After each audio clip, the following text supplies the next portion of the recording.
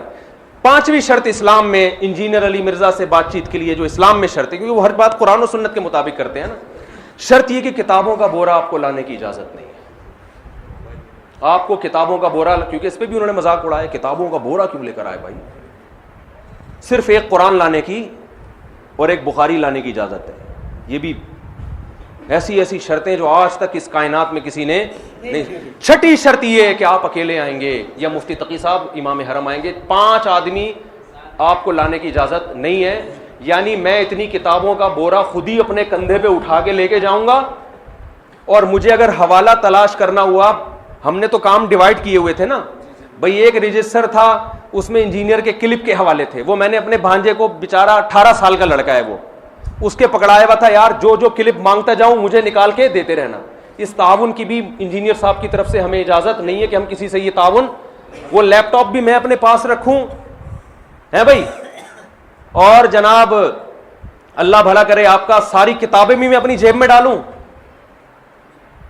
اور اگر میں وہاں کسی سے طلب کرتا ہوں یار یہ, میں نے ایک مولانا صاحب بھی تھے, بہت میرے شاگرد ہیں, وہ بیچارہ بھی فارغ ہوا ہے جامعۃ الرشید سے دورے سے, اس کو میں نے حوالوں کے لیے کہ میں جس حدیث کا حوالہ مانگوں فوراً کتاب نکال کے, کیونکہ عالم یہ کام زیادہ اچھا کرتا ہے. یہ تعاون کی بھی انجینئر سے بات چیت کے لیے آپ کو اجازت نہیں. حوالے بھی میں وہاں بیٹھ کے خود ہی نکال رہا ہوں گا, بیٹھ کے کلپ بھی اس کے خود ہی نکال, سارے کام میں خود ہی کروں گا. تو یہ 1.5 گھنٹے میں تھوڑی ہوگا, پھر یہ 3 گھنٹے میں تھوڑی ہوگا, اس کے لیے تو 15 گھنٹے چاہیے.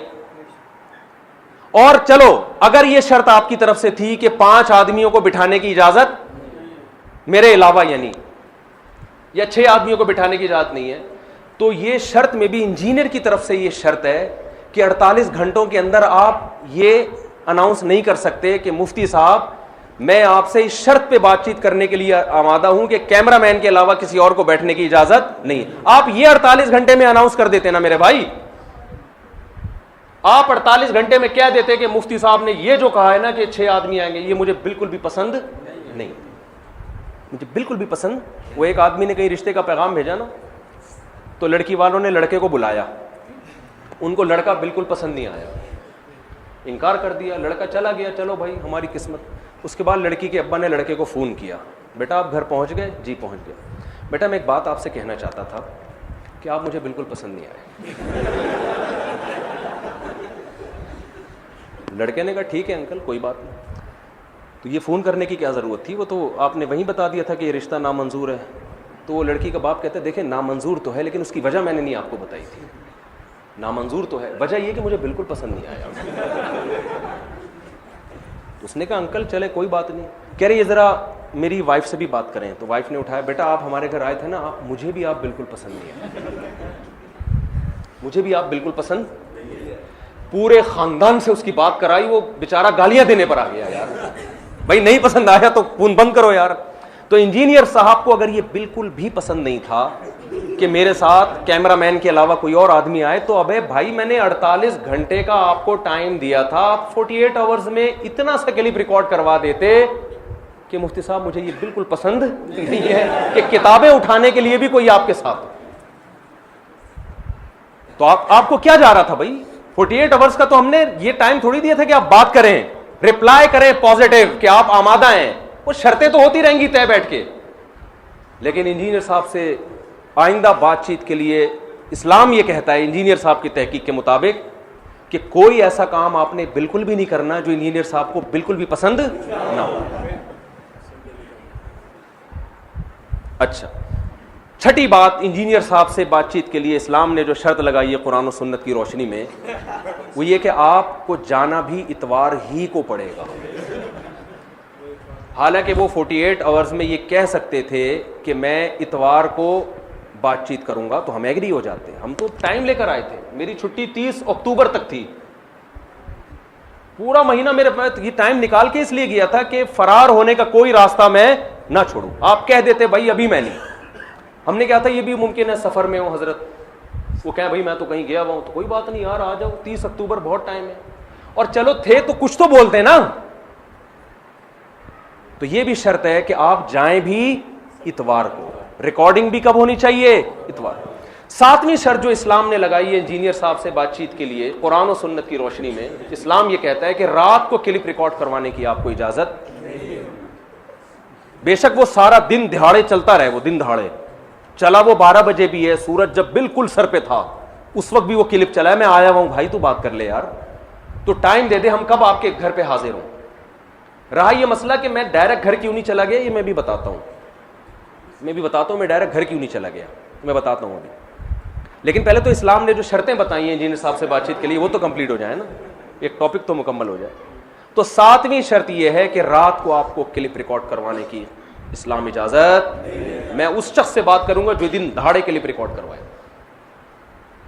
سمجھ رہے ہیں بات؟ اور کیا شرطیں, چند شرطیں اور بھی آئی ہیں ان کی. ہاں, 8ویں شرط یہ ہے کہ اس صورت میں اجازت دوں گا کہ پولیس نہ روکے. جو ان کا اپنا بنایا ہوا ڈرامہ ہے کہ پولیس نے روکا تھا, وہ میں بھی بتاتا ہوں کہ ڈرامہ ہے وہ. فرض کر لو اداروں نے منع کیا تھا, فرض کر لو, تو 8ویں شرط یہ ہے کہ اگر ادارے منع کریں تو میں 48 گھنٹے کے اندر یہ بھی ریکارڈ نہیں کراؤں گا کہ مجھے پولیس نے روکا ہوا ہے, CTD نے روکا ہوا ہے, اس لیے میں بیٹھنے کے لیے تیار نہیں. کیونکہ اگر وہ یہ بتا دیتے نا کہ پولیس نے روکا ہے تو ہم تھانے رابطہ کر لیتے, بھائی کس نے روکا ہے, CTD نے روکا ہے, ہمارے بھی کچھ سلام دعا ہے, اٹھنا بیٹھنا ہے پڑھے لکھے لوگوں سے. میں تھانے جاتا, میں لیٹر نکلوا لیتا, میں فون کروا دیتا بڑے علماء سے کہ بھائی دیکھیں ہم یہاں ما جئنا لنفسد فی الارض وما كنا سارقین. انجینئر نے کہا یہ چوروں کی طرح ہے, چوروں کی طرح چلے گئے. تو میں بتا دیتا پولیس والوں کو کہ ہم نہ یہاں فساد بچانے آئے ہیں اور نہ ہم چور ہیں, ٹھیک ہے نا. تو ہم کوئی یہ اس بات کی ضمانت دیتے ہیں کوئی دست و گریبان نہیں ہوگا. اور جب تھانہ ہم سے کہتا کہ بھائی آپ کیسے ضمانت دے رہے ہیں کہ کوئی پھڈا نہیں ہوگا, تو ہم بتاتے کہ ہم نے یہ شرطیں طے کی ہیں, اس میں ہم نے اتنے آدمی رکھے ہیں, کوئی پھڈے باز نہیں ہے. اور ہم یہ بھی کر سکتے تھے کہ عین جب مناظرے کا ٹائم ہو, کس وقت شروع ہوگا, تو اس تاریخ کو ہم اس وقت کو مخفی رکھ سکتے تھے تاکہ لوگوں کا ہجوم اکٹھا نہ ہو جائے, ٹھیک ہے نا. تو بہت سارے طریقے ہو سکتے تھے جو ہم پہلے سے سوچ کے گئے تھے کہ تھانے سے بھی بات ہو سکتی ہے, یہ بھی ہو سکتا ہے, اور انکوائری بھی ہو سکتی ہے کہ تھانے نے واقعی روکا بھی ہے کہ نہیں روکا. لہذا انجینئر سے آئندہ بات چیت کے لیے, یا کوئی بھی اسلام میں کوئی بھی عالم جاتا ہے بات چیت کے لیے, اسلام نے شرط لگائی ہے کہ انجینئر سے بات چیت جب ہو سکتی ہے کہ جب انجینئر یہ دعویٰ کرے کہ مجھے پولیس نے نہیں روکا. اگر اس نے دعویٰ کر دیا کہ مجھے پولیس نے روکا ہے تو سامنے والے کو اس دعوے کی تحقیق کی بھی اجازت نہیں ہے. اور انجینئر صاحب اس کے بھی پابند نہیں ہے کہ 48 گھنٹے کے اندر یہ کلپ ہی ریکارڈ کروا دیں کہ میں پولیس کی وجہ سے یا انتظامیہ نے کسی کا نام لیے بغیر مجھے انتظامیہ نے روکا ہے. تو آئندہ کوئی بھی جب جائے نا تو شرط یہ. اور نویں بات یہ ہے کہ انجینئر سے بات چیت کے لیے نویں شرط یہ ہے کہ جب وہ یہ دعویٰ کریں مجھے پولیس نے روکا ہے تو اس میں کوئی ان سے یہ پوچھ نہیں سکتا کہ پولیس نے صرف آپ کو کیوں روکا ہے, مفتی صاحب کو کیوں نہیں روکا. آپ کہہ سکتے ہیں مفتی صاحب تو مارکیٹ سے شارٹ ہو گئے تھے, نظر ہی نہیں آ رہے تھے. تو مفتی صاحب شارٹ اس لیے ہوئے تھے کہ کسی کو جب نمائندہ بنایا جاتا ہے تو شارٹ ہونے ہی کے لیے بنایا جاتا ہے. تو رش لگ رہا تھا, لوگ آ رہے تھے, ملاقات کر رہے تھے, میں اس کام سے رہ جاتا. میں نے کہا یہ نومینیٹ کیا ہے تو نمائندے کو پولیس پکڑ لیتی. ان کا پہلا بیان ہے کہ پولیس تلاش کر رہی ہے مفتی صاحب کو. تو یار مفتی صاحب نہیں مل رہے, مفتی صاحب نے ایک بندے کا یوٹیوب پہ نمبر دیا ہوا ہے, نمائندہ مل رہا ہے, پولیس اس کو اٹھائے, بولے نکال بھائی مفتی کہاں گیا. نہ مفتی کو تلاش کر رہی ہے, نہ نمائندے کو کچھ کہہ رہی ہے, نمائندہ دن دناتا ہوا گھوم رہا ہے, ہاں بھائی کوئی جواب نہیں آ رہا انجینئر کی طرف سے, کوئی کلپ اپلوڈ نہیں ہو رہا. پولیس نہ اس کو دھمکیاں دے رہی ہے نہ کچھ کہہ رہی ہے. پولیس نے آپ کو کہا ہوا ہے انجینئر صاحب اگر آپ نے کلپ اپلوڈ کیا نا تو آپ دہشت گردوں کی لسٹ میں شامل ہو جاؤ گے. میں تو کہتا ہوں غیرت مند آدمی ہوتا نا وہ کہتا ہے اب جاؤ یار جیل چلے جائیں گے ایسی کی تیسی, بھائی تھوڑے دن چلے جاتے یار آپ جیل. اول تو کوئی جیل ویل کی کہانی نہیں تھی. آپ کہتے یار ایک آدمی وہاں سے چل کے آ گیا اور میں نے اتنے مناظرے کیے ہیں, میں اپنے فینس کو کیا منہ دکھاؤں گا, اپنے فالوورز کو کیا منہ دکھاؤں گا. کوئی بات نہیں یار, ہم تب تو بمانگے دھول ایسی کی تیسی آ گیا تو پولیس بھی پکڑ لے. آپ اپنے شہر میں ہو کے جناب ڈر رہے ہو, اور ایک آدمی کراچی سے چل کے آیا نہیں ڈر رہا. وہ کسی نے بڑی اچھی پوسٹ چلائی تھی 48 گھنٹوں کے بعد کہ یہ خبر غلط ہے کہ انجینئر صاحب شرم سے پانی میں ڈوب کے ہلاک ہو گئے ہیں. یہ خبر غلط ہے کیونکہ ان کا بیان آ گیا. آپ اپنے فینس کو کیا منہ دکھاؤ گے, آپ اپنے فالوورز کو کیا منہ دکھاؤ گے. یار ایک آدمی وہاں سے آ کے ببانگے دول تمہیں اعلان کر رہا ہے میں آ گیا ہوں اور آؤ جواب دو, اور آپ کو ڈر کس سے لگ رہا ہے. آپ تو مجدد ہو اس صدی کے, آپ کو تو حق کے لیے کچھ قربانی دینی چاہیے. تو سب ڈرامہ ہے یہ پولیس کی کہانیاں. اور اگر یہ پولیس کا کیس تھا, پولیس نے منع کیا تھا, آپ 48 گھنٹے کے اندر یہ تو ریکارڈ کروا دیتے کہ میں اس لیے جواب نہیں دے رہا کہ مجھے پولیس نے منع کیا. آپ کہہ سکتے پولیس نے یہ کہنے سے بھی منع کیا تھا کہ پولیس نے منع کیا ہے, تو پھر آپ اتوار کے دن یہ کیوں کہہ رہے ہو کہ پولیس نے منع کیا. پولیس اگر منع کرے گی تو اس وقت بھی کرے گی اور کہے گی بعد میں نہیں بتانا. پولیس نے یہ کہا کہ 48 گھنٹے کے بعد کہہ دینا کہ پولیس نے منع. تو یہ کون سی پولیس ہے بھائی, یہ اس طرح کی مارکیٹ میں پولیسیں نہیں پائی جاتی. تو یہ نوی شرط ہے انجینئر سے بات چیت کرنے کے لیے. اور کمال کی بات یہ ہے کہ میں 48 گھنٹے جہلم میں رہا, اس کے بعد میں نکلا, اور نکل کے بھی میں 2 دن مضافات میں گھومتا رہا ہوں. وہ میں بھی جہلم کے مضافات کی ویڈیو بھی اپلوڈ کروں گا. میں نے بھینسوں کا دودھ کہاں پیا, میں تو گاؤں میں چلا گیا تھا, اتنا مزہ آیا مجھے تو. گاؤں کی زندگی اچھی لگتی ہے. جہلم کے گاؤں گیا, بھینس کا دودھ پیا, ایک بھینس کی آنکھوں پہ پٹی بندی بھی, دودھ نکال رہا ہے اس کی میں نے ویڈیو بنائی, انٹرویو لیا بھینس کا. میں نے کہا بھائی کیا مسئلہ ہے, تمہارے ان سے خدمت لے رہے ہیں, اوپر سے تمہیں اندھا کیا ہوا انہوں نے. تازہ دودھ پیا میرے ساتھ, اور وہی ساتھی بھی تھے وہی جو ہے نا جن کو وہ اٹھنے گنڈے اور پتہ نہیں دہشت گردی اور لاٹھیاں اور پتہ نہیں کیا گیا فضول. اس کو یار کراچی سے اڑ کے کوئی کسی کے گھر پہ ڈنڈے چلائے گا جا کے, اس کو تو خود خوف ہوگا کہ جو آتا ہے دوسرے شہر میں وہ تو ڈرا ہوا ہوتا ہے. اللہ کا شکر ہے ہم ڈرے ہوئے نہیں تھے, لیکن کیونکہ ہمیں پتا تھا ہم نے کچھ نہیں کرنا بھائی, ہم کوئی یہاں گنڈا گردی کرنے تھوڑی آئے ہیں. تو ہم مضافات میں گھومتے رہے اور دودھ پیا اور وہ بڑی ویڈیوز بنائی ہم. پھر اور ادھر مختلف علاقوں میں, پھر 2 دن پھر ایبٹ آباد چلا گیا, جمعے کا بیان, کوئی رپلائی نہیں.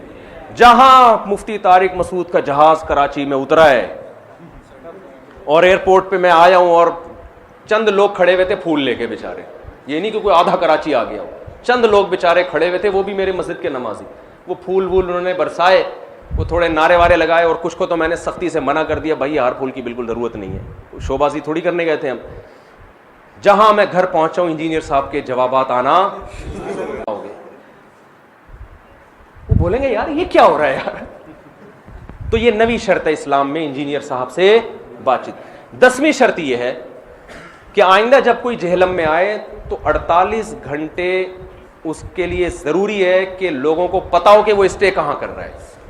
کھلے عام مسجد میں نماز پڑھے, کیونکہ ان کو جو اعتراضات کیے ہیں کہ ایجنسیوں کو پتا تھا یہ کدھر کھانا کھا رہے ہیں, یہ بھی آیا نا بیان, ایجنسیوں کو پتا تھا کہاں کھانا کھا رہے ہیں, مسجد میں انہوں نے نماز نہیں پڑھی. یہ بھی ضروری ہے کہ جب مفتی صاحب اسلام آباد اتریں تو ان کے چہرے کے ایکسپریشن ایسے ہونے چاہیے کہ اس کائنات میں سب قسم اٹھا کے کہیں کہ بالکل بھی گھبرایا ہوا چہرہ نہیں لگ رہا. حالانکہ میں بالکل گھبرایا ہوا نہیں تھا, پتہ نہیں کہاں سے کوئی فین اٹھا کے کال خود ہی کروائی ہے. وہ ہے نا کہ ایک آدمی کہتا ہے کہ میں الحمدللہ 100 رن بناتا ہوں جب بھی پچ پہ جاتا ہوں. ابے کیسے بناتا, کہتے خود ہی بالنگ کرتا ہوں, خود ہی چھکے مارتا ہوں, خود ہی فیلڈنگ بھی کر رہا ہوتا ہوں. آرام سے بالنگ کی, وہاں جا کے چھکا مارا, وہیں جا کے چھکا ہونے دیا. آپ اپنے ہی منہ میاں مٹھو بن رہے ہو, سارے فیصلے آپ خود کر رہے ہو, شرطیں بھی آپ کی, شہر بھی آپ کا, اکیڈمی بھی آپ کی, ان سب پہ میں مان لیا. اور میں اس پہ بھی ایگری تھا, بھائی تو 48 گھنٹے میں رپلائی تو کر یار, تو پازیٹیو رپلائی. چل یار 6 آدمی ہٹا دیں گے, ان 6 آدمیوں کو. کتابوں کا بورا اچھا نہیں لگ رہا, ہو سکتا ہے نا یہ شرطیں آ جاتی درمیان میں, چل بھائی بورا وار تو بول تو صحیح, اب کیا فائدہ بولنے کا. وہ ایک آدمی لڑائی میں مکہ مارنا تھا نا, اس نے پٹ پٹا کے آیا طبیعت سے, اب کبھی یوں ہوا میں مکہ مار رہا ہے, کبھی یوں مکہ مار رہا ہے, کہہ رہا کاش یہاں سے اگر میں یوں کر کے مارتا تو یہ والے جبڑے پہ جا کے لگتا, یوں کر کے اگر میں مارتا تو یہ ناک پہ جا کے لگتا. یہ لڑائی کے بعد ہوائی مکے تکلیف ہوتی ہے. وہ تو میں جہلم نہ بھی جا رہا ہوں, میں جہلم جا کے بھی جو لوگوں سے چھپا, پبلک کی وجہ سے چھپاؤں کہ پبلک جو ہے نا وہ گھیر لے گی مجھے, سیلفیاں بہت ٹینشن ہوتی ہے اس میں. لیکن کیا کہانی بنائی ہے یار, اور آپ کے جو فین سامنے بیٹھے ہوئے ہیں, واہ واہ واہ واہ, کیسی باتیں کر رہے ہیں یار وہ بیٹھے. بعض لوگوں نے یہ کہا جو مجھے تھوڑا سا معقول لگا ان کا انداز, ان کا میں جواب دیتا ہوں. انہوں نے یہ کہا کہ مفتی صاحب آپ آرام سے انجینئر کے گھر چلے جاتے, انجینئر صاحب کے ایڈمن نے دعویٰ کیا ہے کہ انجینئر نے دعویٰ کیا ہے کہ انجینئر کے ایڈمن کا ہمارے ایڈمن سے بولو رابطہ, تو رابطہ کر کے آ جاتے. یہ یوٹیوب پہ شور مچانے کی کیا ضرورت تھی؟ سوال سمجھ میں آ رہا ہے؟ بات یہ ہے کہ اگر یہ ہم نے آپس میں ہی چپکے سب کچھ کرنا تھا تو آپ مولانا اشرف علی تھانوی پہ الزام اپنے ایڈمن کو بتاتے کہ مولانا اشرف علی تھانوی رحمۃ اللہ علیہ نے اشرف علی رسول اللہ کلمہ پڑھا ہے. انجینئر اپنے ایڈمن کو کہتا کہ مفتی صاحب کے ایڈمن کو بتا دو, تاکہ وہ مفتی صاحب کو بتا دے, تاکہ مفتی صاحب مجھے اکیلے آ کے چپکے سے آئیں, دروازہ کھٹکھٹا کے اندر گھسیں اور سمجھا کے واپس چلے جائیں. آپ جب حضرت معاویہ رضی اللہ تعالی عنہ پر بہتان لگانا تھا آپ نے, تو کیا وہ بہتان آپ نے ہمارے ایڈمن پہ کو بتائے تھے؟ وہ بہتان جو آپ نے حضرت معاویہ رضی اللہ عنہ پہ لگائے ہیں. پھر آپ کا ہر جگہ یہی اسٹائل ہونا چاہیے نا. آپ حضرت معاویہ رضی اللہ تعالیٰ عنہ پہ جھوٹ باندھ رہے ہو, ان پہ الزامات لگا رہے ہو جو میں نے ہائی لائٹ کرنے تھے. وہ الزامات آپ نے اگر لگاتے نا کہ ہمارے ایڈمن کو بتاتے کہ حضرت معاویہ معاذ اللہ نقل کفر ایسے تھے, اور آپ کا ایڈمن پھر ہمارے ایڈمن کو بتاتا, ہمارا ایڈمن مجھے بتاتا, پھر میں چپکے سے آپ کا آ کے اس کے جوابات دے کے چلا جاتا. سارے کام چپکے سے ہوتے تو یہ والا بھی کیا ہوتا؟ بولتے کیوں نہیں, چپکے سے ہوتا. آپ المحند المفند کے 3 عقیدوں پہ ابھی جب 2 گھنٹے کا فضول ترین ویڈیو آئی ہے نا, اس میں بھی المحند کو ہائی لائٹ کیا ہے, اس میں عقیدے قرآن و سنت کے خلاف. اس وقت کہاں تھے بھائی تم جب میں جیلم میں کھڑا ہوا تھا؟ میں تمہارے پاس یہی تو سمجھانے آیا تھا. میں تمہاری خیانتیں کہ المحند کو بھی غلط ڈیفائن کر رہا ہے, المحند کی عبارت کو غلط وہ مفہوم بیان کر رہا ہے جو علماء دیوبند مراد نہیں لیتے. بہتان باندھ رہا ہے علماء دیوبند پہ, اور پھر اس پہ غلط دعوے کر رہے ہیں کہ یہ قرآن و سنت کے خلاف ہیں. تو ہم یہی تو ڈسکس کرنے کے لیے آئے تھے. 48 گھنٹے رہا ہوں, کوئی بات نہیں. 2 دن مزید گھومتا رہا, جہاں ایئرپورٹ پہ جہاز میرا اترا اور میں گھر پہنچا ہوں, فوراً المحند کے 3 عقیدے یہ قرآن و سنت کے کیا ہے؟ خلاف ہے. کبھی اس کو ڈیفائن نہیں کر سکتے, یہ کبھی اس کا دفاع نہیں کر سکتے. بھائی یہ بیوقوف لوگوں کو متاثر کرنے کے لیے بہت اچھی باتیں ہیں. کوئی پڑھا لکھا آپ کی ان فضول باتوں سے متاثر نہیں ہوگا. میں آیا تھا المحند, پہلے 1.5 گھنٹہ المحند پہ بات کرنی تھی ہم نے. اصول تو یہ تھا کہ حضرت معاویہ رضی اللہ تعالی عنہ کے مسئلے پر بات ہوتی اور کسی پر بات نہیں ہوتی. ہماری نظر میں المحند سے زیادہ اہم کیا ہے؟ حضرت معاویہ رضی اللہ تعالی عنہ ہے. لیکن میں نے آپ کی خاطر, کیا آپ نے یہ بار بار المحند بولو تو میں آ گیا. میں نے کہا چلو پہلے, مجھے بعض لوگوں نے یہ کہا کہ پہلے حضرت معاویہ کا مسئلہ ہوگا پھر المحند. میں نے کہا نہیں, ہم اس کی شرطیں مانتے ہیں, اس کو بھاگنے کا راستہ نہیں ہم نے دینا. میں نے کہا یار کوئی بات نہیں, ہمارے پاس دلائل ہے, اللہ کا شکر ہے, 2 اور 2 4 کی طرح المحند کے صحیح ہونے پر, تو ہمیں کیا ضرورت ہے ہم چوروں کی طرح. کوئی بات نہیں, یہ شرط ہم اس کی مانیں گے. پھر آئیں گے حضرت معاویہ رضی اللہ عنہ کے مسئلے پر. ساری شرطیں کمبخت تمہاری مان لیا. ہونا تو یہ چاہیے کہ تم آؤ کراچی, صبح شام چیلنج کرتے ہو تم کراچی نہیں آتے تو کراچی اور جہلم کے درمیان میں کوئی جگہ طے ہو. ہم نے اس شرط کو بھی, ہم نے کہا نہیں ہم جائیں گے, رسک میں نے لیا ہے. میرے ساتھ تو 4 گارڈ گھومتے ہیں, لیکن میں نہیں لا سکتا تھا اپنے ساتھ گارڈ کو. مجھے لوگوں نے کہا جان کو خطرہ ہے. میں نے کہا کوئی بات نہیں یار, کوئی کام کرنے کے لیے کچھ رسک لینا پڑتا ہے. کوئی گارڈ نہیں تھا میرے پاس, نہ کوئی دہشت گرد, نہ کوئی گارڈ, کچھ بھی نہیں. نہتا چلا گیا میں وہاں پہ. صرف ایک مولانا مصعب صاحب کا نمبر مجھے ملا تھا, اور اللہ کی قسم اس سے پہلے میں نے ان کو کبھی دیکھا بھی نہیں تھا. مجھے کسی نے بتایا یہ وہاں کے مولانا ہیں, تو چلو یار ہمیں تو کوئی بھی مقامی مل جائے تاکہ ہم کہیں ٹھکانہ تو ملے ہمیں. میں تو زندگی میں پہلی دفعہ جہلم گیا ہوں. ایک آدمی اتنا رسک لے رہا ہے, ایک آدمی, آپ کو ایکوریسی دیکھو ہماری کتنی. بعض نے کہا 24 گھنٹے کا ٹائم دے, میں نے کہا نہیں 24 گھنٹے میں کچھ بھی ہو سکتا ہے. رپلائی میں انسان کہہ سکتا ہے میری طبیعت خراب تھی, مجھے میسج نہیں ملا, 48 آورز. اور 3 دن کا اس لیے نہیں دیا کہ بتنگڑ زیادہ نہ بن جائے, تماشا نہ بن جائے. ہم نے کہا ہم بات چیت کا ٹائم تھوڑی مانگ رہے ہیں 48 گھنٹے میں, ہم کہتے ہیں بات چیت کے لیے پازیٹیو رسپانس کا ٹائم. نہیں آئی بات سمجھ؟ اس کا ٹائم دے رہے ہیں کہ 48 گھنٹے میں صرف آپ اتنا کہہ دو کہ میں ایگری ہوں.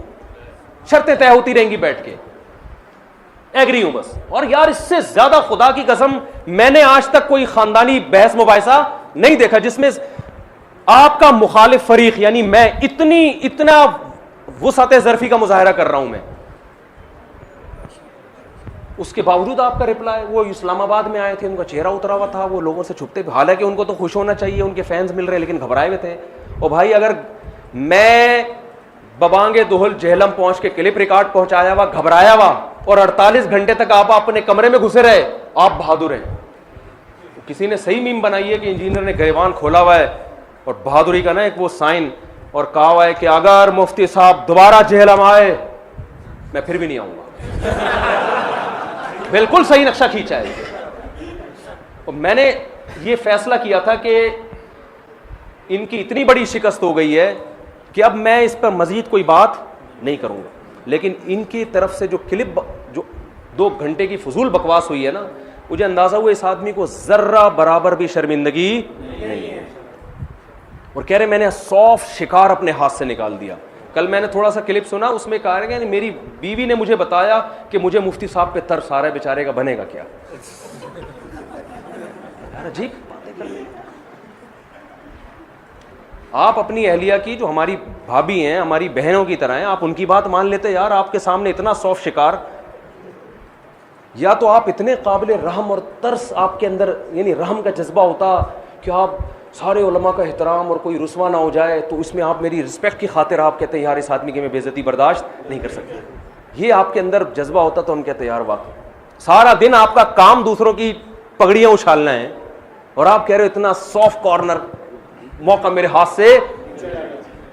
اور مجھے ان پر حیرانگی نہیں ہے, سامنے والے فینس پر حیرانگی ہے. یار تم اس کے بعد بھی کہتے ہو کہ کیا بات. تو میں وہ کیا کہہ رہا تھا, ایک بات کر رہا تھا, ابے یار وہ فرقے کی نہیں, بڑی اچھی بات ذہن میں آئی تھی, اتنی خاندانی بات آئی تھی نا دماغ میں. تو خیر ہم جب آئے تو اسلام آباد, ہاں ہم ببانگ دہل آ کے اعلان کر رہے ہیں اور آپ چھپے ہوئے ہیں, پولیس نے یہ کر دیا تو فلانے نے یہ کر دیا. تو اس وقت 48 گھنٹے میں بتا دیتا. یار ایک بات آئی تھی دماغ میں, بڑی خاندانی نکلی گئی دماغ سے. تو خیر, تو اب میں آپ سے ایک بات کرتا ہوں کہ میں یہ طریقہ میں نے کیوں اختیار کیا. سمجھ رہے ہو کہ وہاں جا کے کلپ ریکارڈ کروایا. دیکھیں ہم چاہتے تھے سامنا ہو, ہمارے دل میں چور نہیں تھا. ہم نے وہ تمام چور دروازے یا وہ تمام راستے جس میں ہمیں یہ خطرہ تھا کہ انجینئر نہیں بیٹھے گا, وہ تمام راستے ہم نے بند کیے.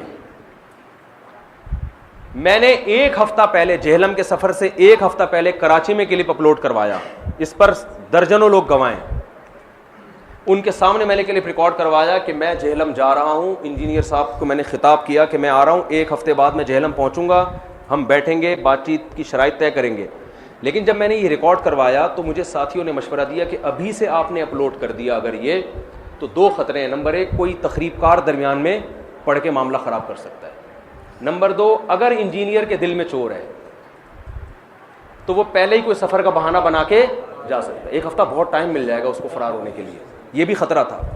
انجینئر صاحب تو کہیں گے نہیں میں تو نہیں ایسا, میں تو کہیں نہیں جاتا. بھائی ہم تو آپ کے, ہم تو خطرہ, ہم تو ان تمام دروازوں کو بند کریں گے نا. تو پھر میں نے مشورہ دیا, میں نے کہا یار پھر ہم وہاں جا کے کرواتے ہیں. لیکن ہم نے کہا اگر اچانک پہنچ گئے تو یہ بد اخلاقی ہوگی. اگرچہ انہوں نے تو کہا تھا کل ہی آ جاؤ, قیامت تک آ جاؤ, لیکن ہم نے کہا کہہ دیا ہے, یہ جذبات میں نکلی ہوئی بات ہے. اصولی طور پر ایسا ہوتا نہیں ہے. اگلا بیمار ہے, اگلے کو 10 کام ہے, خدا نخواستہ کوئی میت ہوئی ہے, کسی کی طبیعت خراب ہے, دھڑام سے جا کے میں پہنچ گیا نا, تو یہ بہت ابھی اتنے تماشے کر رہا ہے, وہ فضول باتیں کر رہا ہے. تو یہ بھی ایک غلط میسج جائے گا. تو میں نے کہا اعتدال کا راستہ یہ ہے کہ جہلم ہوگا تو یہ اوپن, یہ نہیں کہ ہمارا ایڈمن تمہارا ایڈمن کھیلیں گے آپس میں. لوگوں کو کیا پتا, ایڈمن کے ایڈمن سے بات ہوتی اور ہم پہنچ جاتے, اگلا نہ ملتا, تو میں ساری دنیا کو کیسے بتاتا میرے ایڈمن نے اس کے ایڈمن سے بات کی ہے. کال ریکارڈنگ چلاتا, لوگ کہتے ہیں اس کی کیا دلیل ہے کہ مفتی صاحب کے ایڈمن کی ریکارڈنگ ہے. یہ ایک نیا یعنی مناظرے بحث مباحثے سے ہٹ کے ایک نئی جنگ شروع ہو جاتی. تو ہم نے کہا ہر کام کیسے ہوگا, جس آدمی کے دل میں چور نہیں ہوتا نا وہ اوپنلی سارے کام کر رہا ہوتا ہے, سمجھ رہے ہو. تو ہم نے کیا کیا, ہم نے کہا کہ یار ایسا راستہ جس میں اس کی بھی رعایت ہو, انجینئر کی بھی اور میری بھی رعایت ہو. ہم جہلم پہنچ پہلے جاتے ہیں تاکہ وہ اس کو سیریس لے, اور جہلم جا کے ہم ایک کلپ ریکارڈ کرواتے ہیں کہ بھئی آپ کے پاس, ہم بات چیت کے لیے نہیں بلکہ بات چیت کے لیے پازیٹیو رسپانس دے دیں آپ.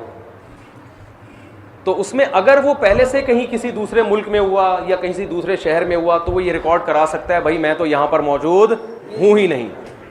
تو ہم تحقیق کر لیں گے بھائی موجود واقعی سچ کہہ رہے ہیں یا غلط کہہ رہے ہیں. یہ تحقیق ہمارے لیے آسان ہوگی. نمبر 2 کہ اگر محترم کو کوئی مجبوری ہوئی تو وہ ہمیں 1 ہفتے بعد کا ٹائم دے سکتے ہیں, 1.5 ہفتے بعد کا. بہت سارے پہلوؤں سے ہم نے اس پہ غور کیا تھا. پھر ہم جب جہلم پہنچے ہیں تو بعض حضرت, اچھا میں پہنچا ہوں جہلم رات کو, اتفاق سے میں پہنچا ہی رات کو ہوں نا. تو جب میں رات کو داخل ہوا میرا یہ پلان تھا کہ ہم اگلے دن دوپہر کو جہلم کے کسی مشہور چوک میں کھڑے ہو کر کلپ ریکارڈ کروائیں گے. لیکن ہوا یہ کہ مجھے جہلم میں 2-4 لوگوں نے پہچان لیا, حالانکہ میں نے حلیہ تبدیل کیا ہوا تھا. ہم جو لوگوں سے چھپ رہے تھے نا اس کی وجہ یہ تھی کہ لوگوں میں اگر مشہوری ہو گئی تو میں جس کام کے لیے آیا ہوں وہ رہ جائے گا اور لوگ مجھے پکڑنا شروع کر دیں گے. اور انجینئر کو مخبری بھی ہو سکتی ہے پہلے سے, اور وہ ہمارے کلپ اپلوڈ ہونے سے پہلے ہی مارکیٹ سے شارٹ ہو سکتا ہے. یہ آدمی بھائی ہو سکتا ہے آپ ایسے نہ ہوں, لیکن ہم تو تیاری کریں گے نا. میں الزام نہیں لگا رہا آپ پر, لیکن ممکن تو ہے نا, میرا تو ساری سفر برباد ہو جائے گا. تو میں نے یہ کیا, جب ہم رات کو آئے ہمارا ارادہ تھا دن میں, لیکن میں نے کہا یار یہ لوگوں نے پہچان لیا اور یہ خبر اب جنگل میں آگ کی طرح پھیل رہی ہے کہ مفتی صاحب جہلم میں ان ہو چکے ہیں. تو اگر انجینئر کو کوئی بہانہ کرنے کا موقع ملا تو اب اتنے بہانے کر رہا ہے تو سوچو اس وقت تو بڑے خاندانی قسم کے بہانے ہو سکتے تھے. میں نے کہا یہ مارکیٹ سے کیا ہو جائے گا, اور یہ کہہ دے گا میری خالہ کو یہ مسئلہ ہو گیا, میری پھوپھی کے سر میں درد ہے, اللہ نہ کرے, لیکن ایک مثال دے رہا ہوں, 10 بہانے جس طرح لوگ کرنا شروع کر دیتے.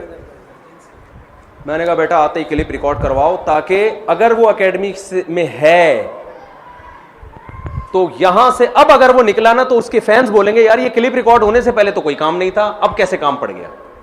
تو میں نے کہا آتا ہی, تو اس وقت 2:30 بج رہے تھے, ہم فوراً گئے. تو بعض ساتھیوں نے کہا جہلم کے کوئی پل پہ یا فلانی جگہ. میں نے کہا نہیں, بیچ چوک میں ہوگا یہ جو بھی ہوگا. حالانکہ سیکیورٹی رسک ہمیں تھا, کوئی تخریب کار کچھ نہ کر دے, کیونکہ میرے ساتھ کوئی گارڈ وارڈ بھی نہیں, کچھ بھی نہیں تھا. میں ایسے نہیں گھومتا, گارڈوں کو لانا میرے لیے ممکن نہیں تھا وہاں پر. میں نے کہا ایسی کی تیسی کام ہم پورا کر کے جائیں گے بھائی, کوئی انگلی نہ اٹھا سکے ہمارے اوپر. جہلم کے چوک میں ہوگا. میں نے کہا ورنہ وہ یہ کہہ دے گا کہ یہ کہیں جا رہے تھے اتفاق سے جہلم کے پل پہ, ان کو پتہ نہیں کوئی دماغ خراب ہوا, ایک ریکارڈ کرا کے چلے گئے. تو میں نے کہا بیچ GT روڈ پہ بھی نہیں, بیچ جہلم میں. بیچ جہلم میں جا کے ہم نے بڑی تمیز سے ریکارڈ کروایا. اس میں کہا یہ میں ایک نمبر اناؤنس کر رہا ہوں, آپ کا نمبر YouTube پہ ڈال دو یار, تاکہ سب کو پتا ہو یہ واقعی سچی مچی کا نمائندہ ہے, کیونکہ یہ بات اوپنلی ہوگی, چھپن چھپائی میں کچھ بھی نہیں ہوگا. کتنی ایکوریسی تھی یار ہمارے اندر.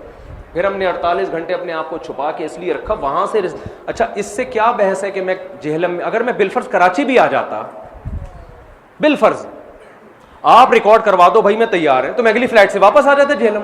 غیر ضروری چیزوں میں لوگوں کو یہ جہلم میں نہیں ہے, یہ جہلم میں نہیں ہے, ایجنسیاں کہہ رہی ہیں کہ یہ تو وہاں جگہ کھانا کھایا اس کے بعد پتہ نہیں کہاں ہے.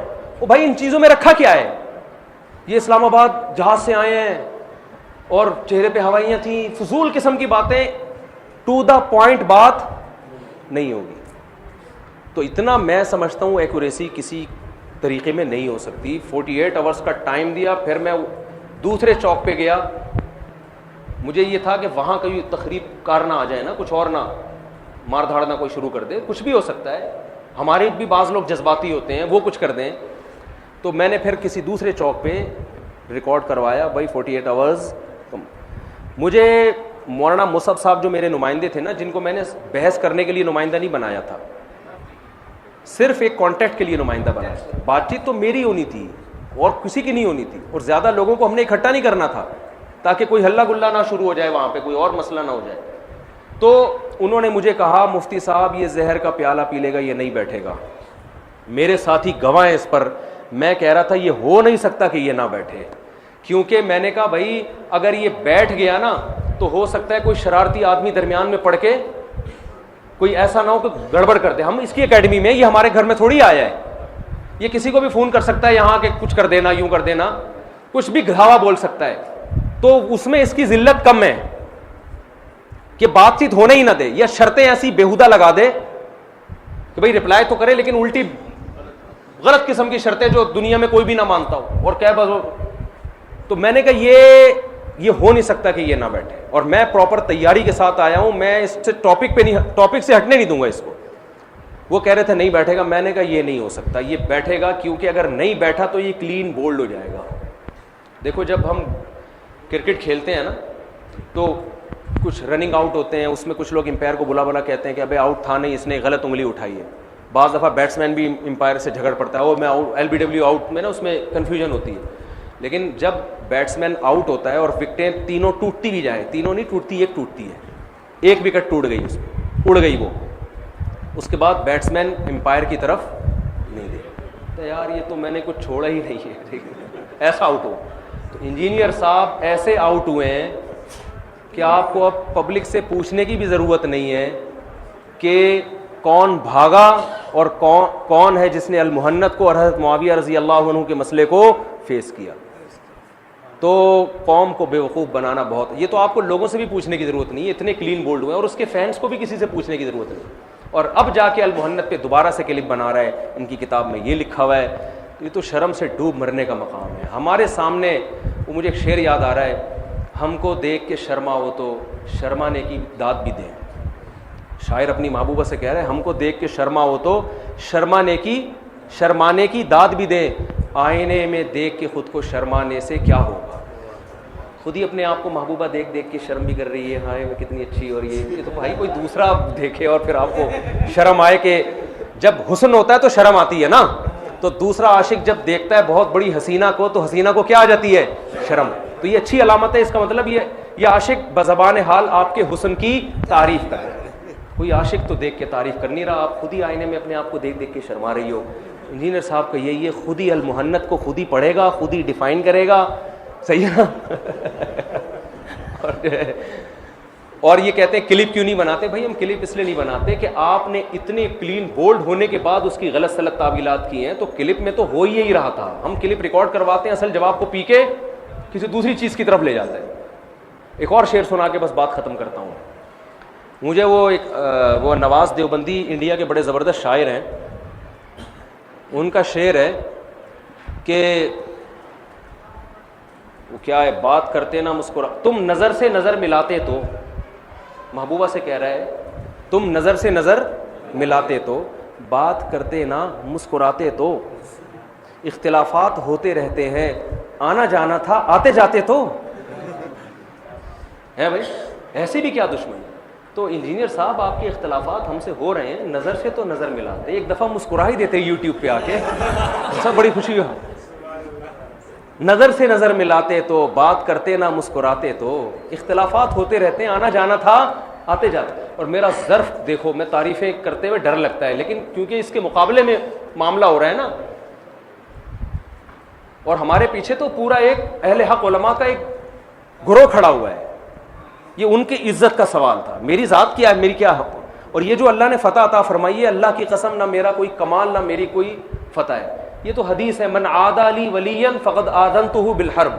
اللہ کہتا ہے جو میرے کسی ولی کو سے دشمنی کرتا ہے, میرا اس کے خلاف اعلان جنگ ہے, اس کو ذلیل کر کے چھوڑوں گا میں. تو یہ تو حضرت معاویہ رضی اللہ تعالیٰ عنہ کا نام لگا ہوا تھا, ان کی طرف نسبت ہے کہ ہم چلے گئے, تو اس نسبت کی اللہ نے لاج رکھی ہے.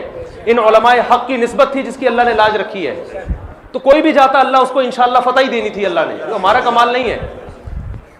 اور میں اللہ سے دعا بھی مانگ رہا تھا اس دوران کہ اللہ میری ذات کا مسئلہ, ٹھیک ہے ہم دیکھیں محتاج ہیں, انسان اپنی بھی بے عزتی نہیں چاہتا, تو دعا تو اللہ سے اچھی مانگنی چاہیے. لیکن میں اللہ سے یہ بھی واسطہ دے رہا تھا, اللہ ہماری نسبت کس کی طرف ہے, حضرت معاویہ رضی اللہ تعالیٰ عنہ کی طرف. ہم اہل بیت کو پہلے مانتے ہیں لیکن اس کے بعد باقی صحابہ کو بھی مانتے ہیں. اے اللہ ہماری نسبت علماء حق کی طرف ہے, تو ان نسبتوں کی بھی ہم نے اللہ کو لاج دی. ہماری کیا اوقات ہے بھائی. تو وہ کیا بات تھی یار دماغ میں کھوپڑی میں, بڑی خوبصورت بات آئی تھی دماغ میں. تم نظر سے نظر ملاتے تو بات کرتے نہ مسکراتے تو اختلاف. ہاں میں بتا رہا تھا میں نے کتنا بڑا ظرف کیا. یہ بار بار نادر علی کا نام لے رہے ہیں نا. فرسٹ ٹائم جب نادر علی نے مجھے کہا کہ آپ جہلم جائیں تو انہوں نے کہا کہ میں انجینئر کو یہاں بلوا لوں کراچی. میں نے کہا موسٹ ویلکم, میں پورا انتظام کروں گا ان کے لیے. پھر اس نے کہا نہیں آپ چلے جائیں. میں نے کہا ٹھیک ہے میں چلا جاتا ہوں. اس نے کہا لیکن مجھ سے صاحب علمی بحث نہیں ہوگی, بس ملاقات کر کے آئیں. میں نے اتنا بڑا دل کیا.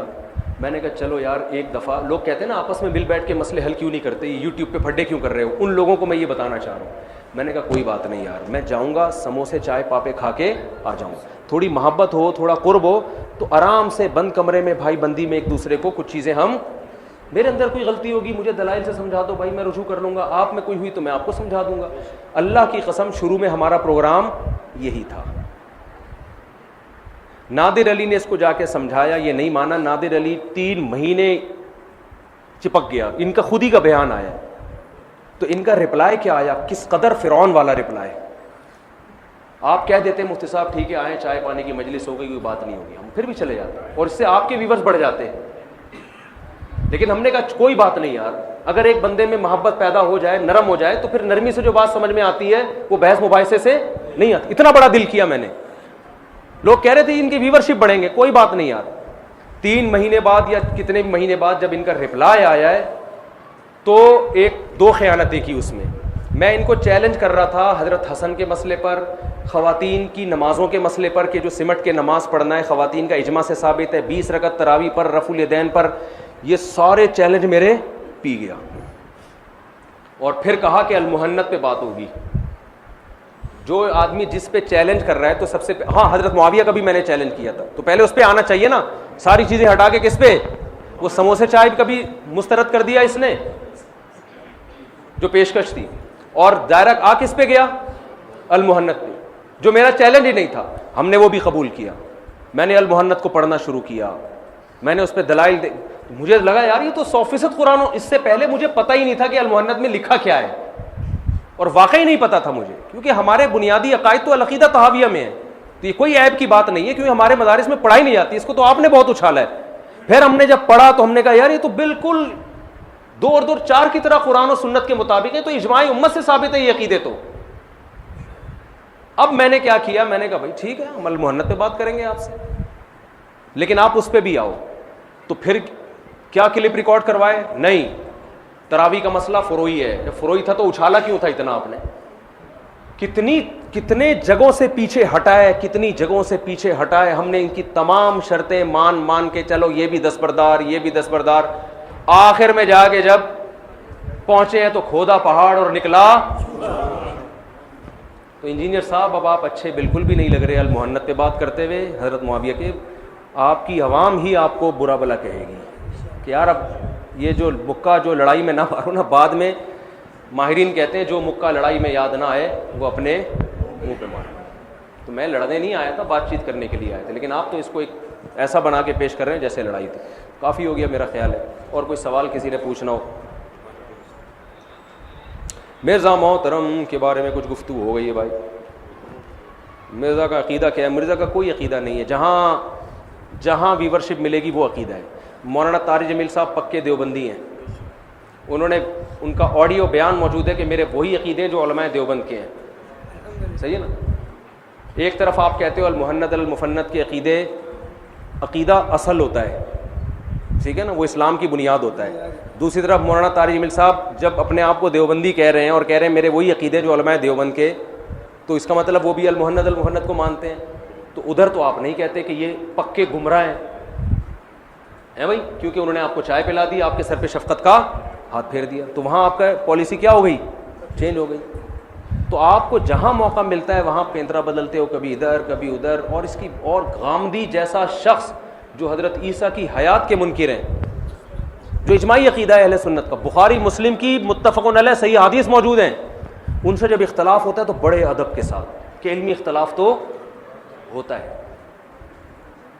ہم سے جب رفع الیدین کا اختلاف اس نے کیا ہے نا, تو اس میں ان کا اسٹائل دیکھو, ایسا کیا ہے جیسے ہم دائرہ اسلام سے ہی خارج ہیں. لیکن غامدی سے جب اختلاف ہوگا تو علمی اختلاف, اور جا کے اس کے ہاتھ بھی چوم رہے ہیں آپ.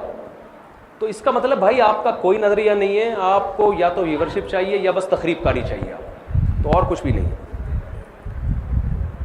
رفع الیدین یہ کیا ہے بھائی؟ ثواب ہے, گناہ ہے, یہ کیا لکھا ہوا ہے؟ رفع الیدین کا مسئلہ تو پھر بہت لمبا ہے, تو میرا کلپ اس پہ ریکارڈ ہوئے ہوئے ہیں. دونوں چیزیں ثابت ہیں. امام حنیفہ کے نزدیک نہ کرنا افضل ہے, کیونکہ ان کی نظر میں نبی کی جو آخری نماز تھی رفع الیدین کے بغیر تھی. اس پہ بہت سارے دلائل ہیں, یوٹیوب پہ میرا کلپ اس بارے میں موجود ہے. اور یہ سوال کیا ہے اسلام میں کیا لکھا بھائی؟ وسیلے کی کیا حدیث ہے؟ یہ وسیلے پر بھی میرا کلپ ریکارڈ ہوا ہے, وہ دیکھ لو. پھر گلا بول بول کے تھک گیا بہت زیادہ. قسطوں پر موٹر سائیکل دستیاب ہے؟ ہاں لے سکتے ہیں قسطوں پہ موٹر سائیکل, مہنگی ہوتی ہے بھائی قسطیں. یہ پتہ نہیں رائٹنگ سمجھ میں نہیں آ رہی. یہ وہی مرزا انجینئر کے بارے میں وہ پوری بات کر دی. آخری سوال,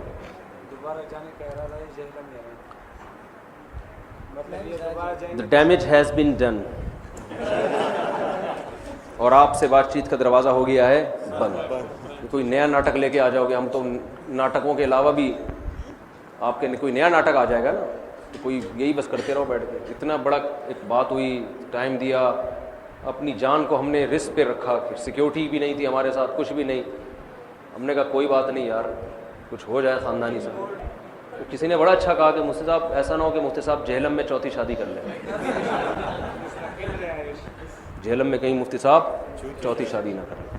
اور میرے ایڈمن اس بات پر گواہ ہے. میں نے اسے جب یہ انجینئر کو شکست ہوئی نا, میں نے کہا دیکھو ہم نے ان کے خلاف کوئی میمز نہیں بنانی, ہم نے ان کو رسوا نہیں کرنا. جو ہونا تھا ہو گیا ہے, حق واضح ہو گیا, باطل واضح ہو گیا. لیکن عزت راس نہیں آتی بعض لوگوں. یہاں تک میں نے انجینئر کو پیغام پہنچایا کہ ہمارا آپ کا کوئی اختلاف نہیں ہے, آپ پازیٹیو وے میں کام کریں تو میں آپ کو سینے سے لگاؤں گا, میں آپ کو پروموٹ کروں گا, آپ مثبت کام کریں.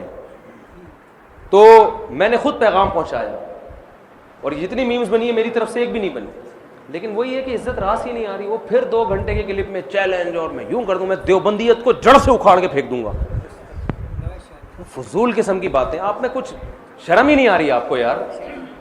تو ایک آدمی خود اپنی عزت نہیں چاہتا تو میرا خیال ہے وہ عزت کے لائق نہیں. لیکن توبہ کا دروازہ بہرحال کھلا ہوا ہے, ابھی بھی دروازہ کھلا ہے توبہ. اللہ سمجھنے کی عمل کی توفیق عطا فرمائے. وما علینا الا البلاغ. الحمد للہ رب العالمین والعاقبۃ للمتقین والصلاۃ والسلام علی رسول الکریم وعلی آلہ وصحبہ اجمعین. ربنا آتنا فی الدنیا حسنۃ وفی الآخرۃ حسنۃ وقنا عذاب النار. صلی اللہ تعالی علی خیر خلقہ محمد وعلی آلہ وصحبہ اجمعین برحمتک یا رب. جزاک